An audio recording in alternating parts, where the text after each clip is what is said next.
Hey guys, Dr. Justin Marcagiani. We are back. We're talking about how to assess your blood sugar, your functional glucose tolerance levels at home. Your typical glucose tolerance, mostly done by pregnant women. They'll drink a 75-gram glucose solution in the morning, having fasted 8 hours. They'll take their blood sugar and typically sometimes their insulin for 30 minutes. For 2 to 3 hours. And the longer and the higher your blood sugar is up, the more insulin resistant you are. So it's a way of kind of picking up gestational diabetes. The problem is it does not correlate to the real world because unless you're consuming 75-gram glucose drinks, sodas at once, then your body may not really have a good example of what you're actually handling in real life. Meaning if you're used to eating like a steak and broccoli, and then you consume 75 grams of a sugary drink, that may not correlate because your body's not used to seeing that. So you could have a higher reading, even though that may not be something that you do in your real world example. Therefore, it may show high, but it may not be relevant because you don't do that in day out basis. So sometimes you can get these false positive readings when you do a high sugary drink and you're not used to doing that. But when you compare your actual real world meals, then you're totally fine, right? And so you want to actually use examples of what's real and what's happening day in, day out, not use analogies of high blood sugar that just don't happen. You're not consuming these high sugary things. So why look at it from that perspective? Keep it functional. That's the word functional glucose tolerance comes in because we're trying to take examples that are functional. They're from your day in, day out life, and they correlate a lot better to reality.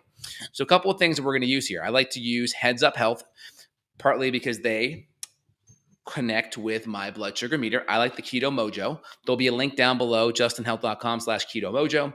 There'll be a link for Heads Up in the description. You can click there. This is the one I use. I like it because it's got a Bluetooth connector, connects to my phone over here, which allows me to have my blood sugar readings graphed out. I can also import it and plug it into headsuphealth.com so I can see it there as well, and then it graphs it. So it's really nice because I can actually visually see it, and it stores blood sugar readings. Also, this tests ketones, which is great. If you do any ketone testing, use like the Abbott Precision Extra. Those ketone strips are like $2 or $3 a piece. Keto Mojo is down to $1, so a lot cheaper if you want to measure your ketones. So very, very nice. Now, how it works is this: you want to actually take a meal. Let's say it's fasting and you're taking your breakfast. You're going to test your blood sugar in the morning. You want to see where your blood sugar reads hour one. Fasting baseline right away. That's your fasting reading. Then you want to test your blood sugar 1 hour after a meal. So fasting, get your reading. Next, we're going to have eat your meal. Then 1 hour later, take your reading. 2 hours later, and 3 hours later. And the goal is we want to be fasting starting out. We want to be below 100 starting out. Hour one, we want to be below 140 to 120. Ideally below 120, but 120 to 140 within hour one. Hour two, we want to be below 120, maybe even below 100. And hour three, definitely below 100. So we want to be fasting below 100. Hour one, 140 to 120 or lower. Hour two, below 120 to 100 or lower. Hour three, below 100. And this gives you the ability to connect to your phone and you can actually graph the readings out. And so links down below for this one. This is a great one. I have like 4 or 5 blood sugar meters. This is my favorite one.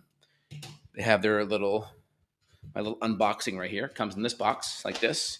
We're talking the Keto Mojo GK Plus, meaning glucose and ketones, right? It's got both of those. Their ketone strips are $1 a piece, pretty cheap, most cheapest on the market. And their blood sugar strips are pretty good. I just ordered 60, I think, for like $15. So pretty good. They come in these types of packaging.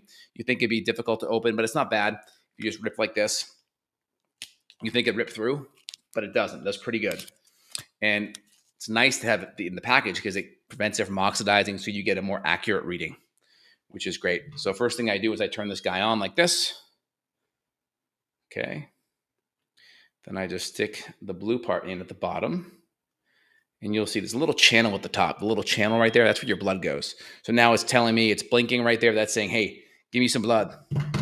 And so I use my little blood pricker right here. You put a little lancet right in the middle, just so you can see. That's my little needle right there. Put it in. And I keep it like at the lowest setting. I think I keep it at like 1 or 2. Pull this guy back. Hit the side of my pinky. You can use an alcohol swipe to wipe it down. That's always best. Or wash your hands ahead of time. My hands have already been washed recently. Just like that. Little prick. A little bit of blood just like that. And then we'll just grab it like that. And it'll give you the countdown. 4, 3, 2. There we go. 90. Okay, so now my meal was I ate at 2 o'clock today.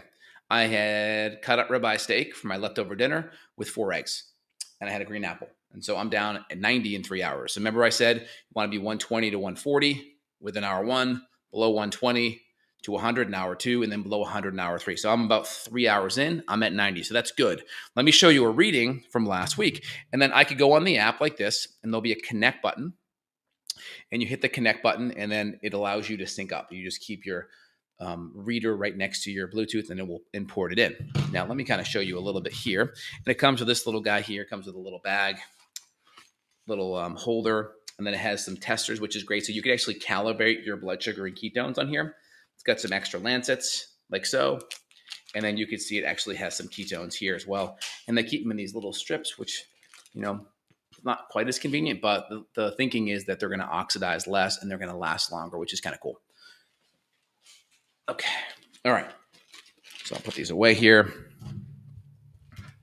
And let me show you how I import everything in. So you can go to ketomojo.com and you can actually import it in there. I'm going to share my screen with you guys so you can see what I'm looking at.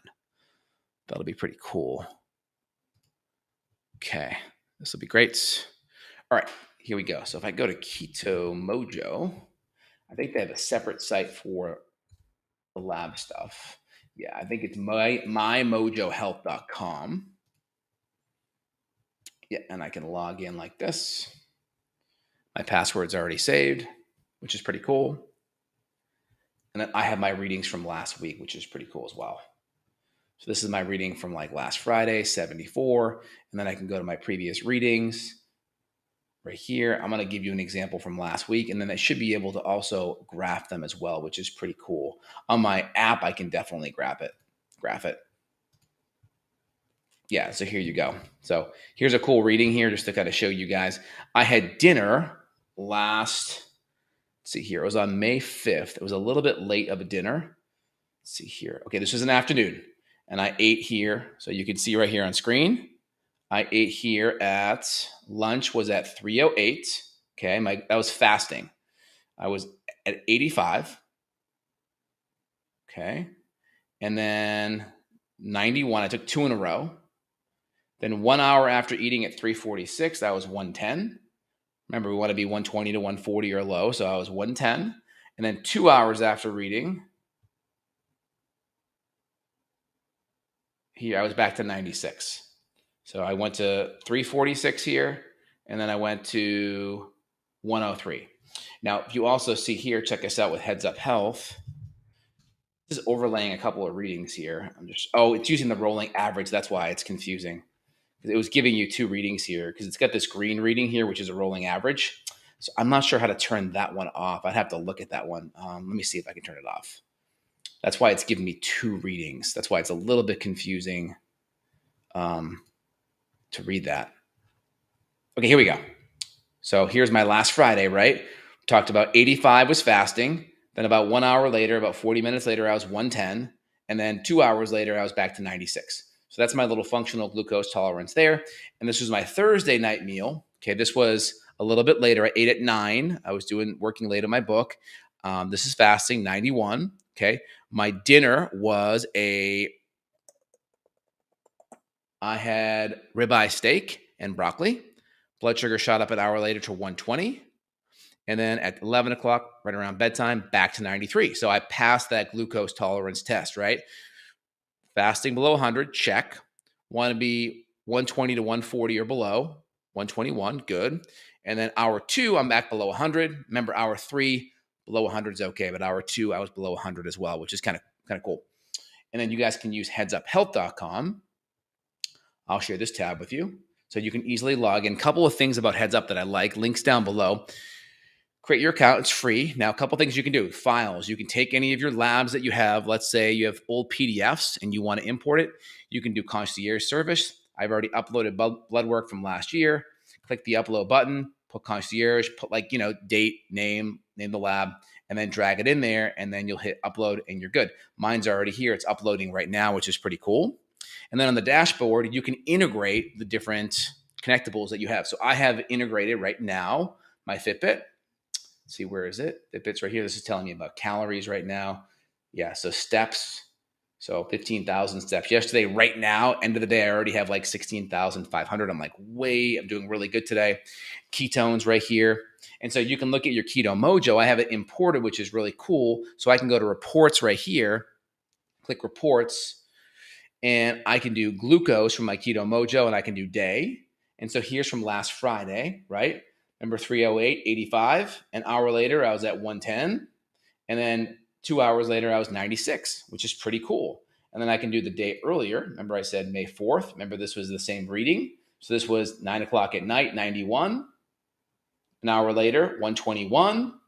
And then an hour later, back below 100 again. So you can easily import this here in Heads Up Health. The cool thing about Heads Up is the importation of like your Oura Ring, your Fitbit, so you can track your steps. I can have my sleep here, right? I can have my steps, my calories. I can have all of my readables, your Oura Ring. You can put your HRV in here as well. You can upload your lab test, which is great. So if you have a bunch of labs that you want to just import in, someone else will go in here and actually type them up for you. Then you can go to reports and then you can graph everything. You can look at your previous CRP, your previous homocysteine, et cetera, which is pretty cool. So again, this is Dr. J here. Just wanted to review that with you guys. Functional glucose tolerance gives you a great way to look at your insulin sensitivity. The more resistant your cells are, the longer the blood sugar stays up and the higher it stays up. That's an indirect look at how your body's handling your actual food. So you can test it with foods that are higher sugar, higher carb, or more inflammatory. That blood sugar will stay up higher and longer. You can also test it and start reducing the carbs in your meal or go for a 5 or 10 minute walk. You'll see your blood sugar get better, and that's a good sign. So again, fasting below 100, 1 hour, 120 to 140 or lower, 2 hours below 120, hour 3 below 100. And in hour 2, you can even be below 100. Mine were all below 100 within hour 2. That's where you want to be ideally.